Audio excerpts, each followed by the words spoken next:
Donc bonjour à tous et bienvenue dans cette vidéo dédiée à l'analyse du calendrier économique pour demain, mardi 26 juillet, mais aussi pour après-demain, mercredi 27 juillet. On attaque évidemment avec le rappel légal habituel.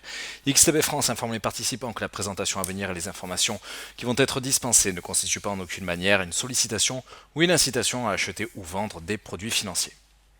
Avant toute chose, seules les publications de 16 heures attireront demain notre attention pour traduire un certain impact au niveau de nos actifs de prédilection et notamment de l'indice allemand.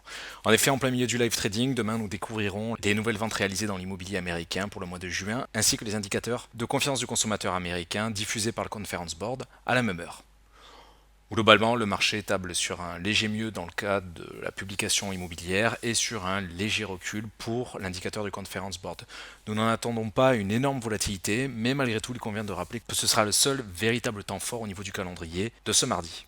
En revanche, pour mercredi, nous distinguons au moins 4 publications majeures, 4 temps forts sur lesquels il conviendra de s'arrêter systématiquement. Premier temps fort, effectivement, pour l'indice allemand, l'indice GfK qui vient là aussi indiquer le sentiment de confiance du consommateur allemand. Mais surtout, la quasi-totalité de la matinée sera éclipsée par le PIB britannique qui sera dévoilé à 10h30. Le marché table sur une progression de 2,1% entre le deuxième trimestre 2015 et le deuxième trimestre 2016. Un petit peu avant la séance de live trading de mercredi, nous aurons droit aux commandes de biens durables pour le mois de juin côté américain.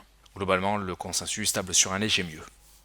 Mais surtout, en plein milieu de la séance de mercredi, nous aurons droit aux ventes en cours dans l'immobilier américain qui viendra compléter la publication de demain 16h. Et surtout, comme tous les mercredis à 16h30 en fin de séance, nous découvrirons les traditionnelles publications pétrolières américaines. L'intégralité de ces données devrait légèrement maintenir les différents acquis de ces dernières heures au niveau des grands indices occidentaux.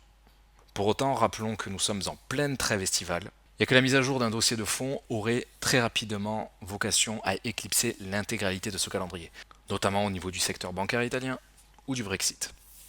Tout au long des 48 prochaines heures, nous aurons donc tendance à maintenir cette préférence au niveau du maintien des acquis haussiers des différents indices occidentaux, tout en se méfiant d'une possible mise à jour d'une réelle poudrière, comme indiqué ces dernières heures en séance. Merci à tous pour votre attention et rendez-vous demain matin à partir de 8h30.